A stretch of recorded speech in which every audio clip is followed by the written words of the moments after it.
Right, we've got to the point where we've designed our maze. We've put our walls in here. We've put our objects, the cat that's going to move around, and we've got that moving, and we've put birds here, and when the cat collides with the birds, they disappear. The next thing we need to do is to set up our ability to go to the next level. Now what we need here is some sort of barrier here, and then within here some sort of object that will allow us to go to the next level. Now the easiest way to make a next level is to make a new room. We just use the room, making a new room, or click on here to make a new room. I've made one already. At the moment it's empty, so what I can do is I can then start making that up. If I hold down Shift and hold down the left button and drag, I can get that to just drop these blocks in as I go. Now if I get off track like this, oops, I can then right button it with Shift down and it will just continually delete. We don't have to delete one at a time. So you can do that. You can set your walls up around the outside pretty easily like that. Oops, bit of a mess there.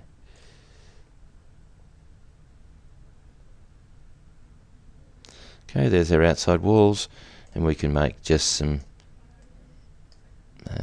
different, so that it's somewhat different to the first maze. I'm not going to make it fully, but you can see what I'm getting at. So that's our second level, and obviously you'd try to make that more difficult. So we'll go back to our first level.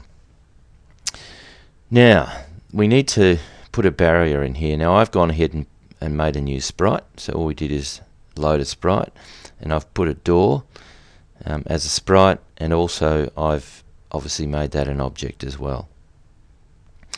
Now what we need to do then is go to our room, and we need to drop our object of our door, and we'll put it here. No, we won't, we'll put it there. So it's now a barrier. Then I've made an object fire by the same procedure, so all I need to do is click on fire and put that within this little container here. Now the cat can't go through this, well it can at the moment, but we've got to make this so the cat can't go through the door, but when all the birds are picked up, the door will disappear and the cat can come inside. So let's have a look. If we have a look at the cat, because this is the object that's doing all the work, we're going to add an event, and it's going to be the collision between the cat and the door. Now we can't have the cat going through the door, so the way we do that is simply by bringing the movement across and saying stop. So in other words, as soon as it hits the door it stops, and it also bounces off the door. Very similar to what we've got for the walls. So that means that the cat can't get through the door. Second thing is, we want to make sure that when all the birds have gone, the door disappears. The way we do that is go to the cat object again. Now this time, the event we're going to use is step. Now what a step does is it looks about 15 times a second at what's going on in the program. And what we want to find out is where objects are. Now if we go to our